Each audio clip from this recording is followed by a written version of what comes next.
就嚟一個輕度靈探啊！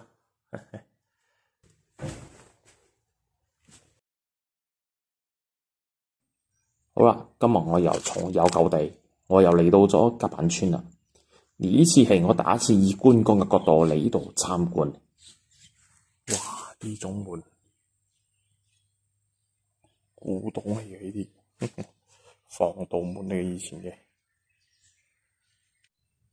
呢間呢就特別乾淨啲嘅，可能喺呢度係閒時有開俾人哋參觀啊咁嘅樣啊，所以掃得特別乾淨嘅。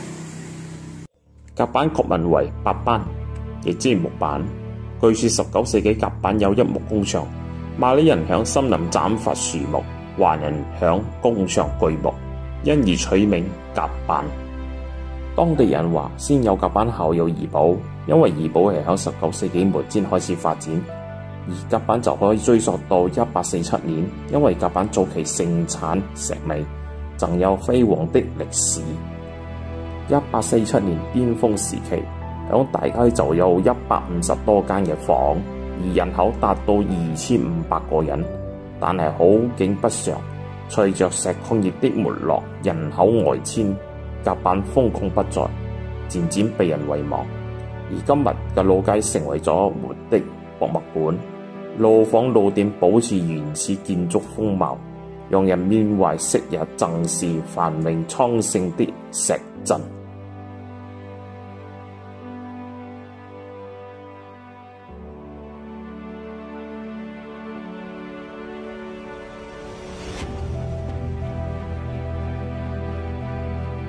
1887年12月，甲板發生幫會衝突事件，起因係不滿警局所處理嘅一宗妓院糾紛，導致義興與和盛雙方火拼。約有500義興幫會分子闖入甲板攻擊以及洗劫2間公司，有5人受傷，1人死亡。所幸英殖民官以及馬拉皇宮門響幫會打鬥激發之前，親身前往並調動軍警截停正在趕往甲板助陣嘅幫會成員。響甲板大街上制止了約2000人嘅大規模械鬥，將滋事分子處決後，事情漸得以平息。19世紀中期，蘇門答臘曼大令人來此落足。曼大領族領袖拉扎阿薩拉響佢獲得甲板4個石礦之後，於1896年建造了一座遠離小皇宮的豪宅 Istana Raja Bila，如今被列為國家文化遺產，係大馬最早村莊的故居。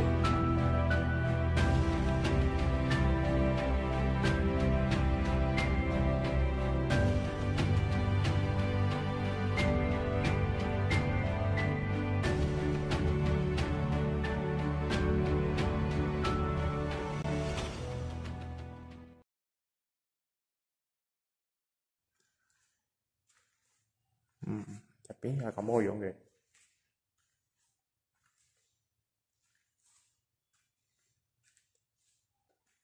就嚟一個輕度靈探啊！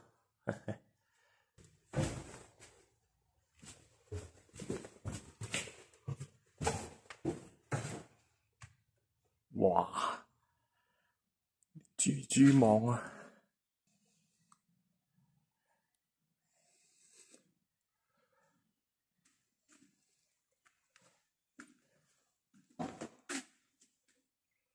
入邊係咁個樣嘅，勁聲啊！大家聽到冇？各位，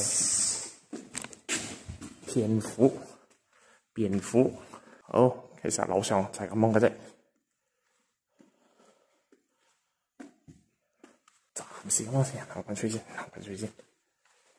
呢間就係抗日女英雄卡迪加蘇嘅故居啦，位於響甲板大街74號，係一棟2層樓店屋。永濟生招牌係最後嘅中藥鋪業主留低嘅，佢曾經係抗日女英雄卡迪加蘇嘅故居，有人稱佢為馬來西亞嘅南丁格爾。卡迪加蘇有愛爾蘭同歐亞人血統，響吉隆坡中央醫院當護士，同原籍斯里蘭卡嘅泰美爾族醫生結婚。卡迪加蘇父母因宗教反對呢頭婚事，醫生改信天主教後就邀請人終成眷屬。1926年，佢哋嚟到怡保開診所，直至日軍佔領怡保後，佢哋就住響甲板大街74號，暗地裏收藏一台短波收音機，收聽 BBC 國際電台嘅廣播。卡迪卡蘇講得一口流利嘅廣東話，利用住所謂馬來亞人民抗日軍第5支嘅抗日軍人自備衣箱，提供藥物同資訊，但係最終都係被日軍發現。1943年8月，卡迪卡蘇被日政府逮捕，罪名係涉及間諜活動，懷疑暗中協助抗日軍同私藏收音機以竊聽敵方訊息。日政府憲兵部對佢嚴刑逼供，甚至將佢嘅死女吊響樹上高，再慢慢放下樹下嘅火爐燒死。但係佢忍受巨大嘅痛苦，同埋面對女嘅性命威脅，亦不屈服。日軍政府無計可施，亦不敢殺害卡迪卡蘇，以免引起公憤，只好判其終身監禁。1945年9月6號，日軍投降3個禮拜後，卡迪卡蘇從白都格爵監獄被釋放。然而受刑期間，佢被嚴刑拷打，導致下半身癱瘓。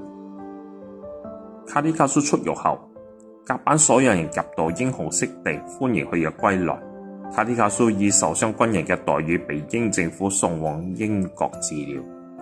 1946年，佢獲得愛德蘭英皇勳章，為不久傷勢惡化，響蘇格蘭逝世。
舊班為細個喺啲咁嘅環境長大，所以嚟到啲咁樣嘅博物館啊，真係會有一種特別嘅親切感。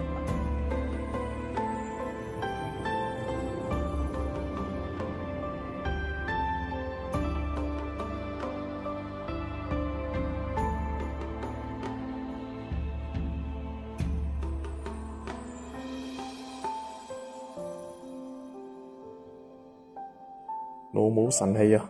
我以前係俾啊仔個唔知幾多竇啊！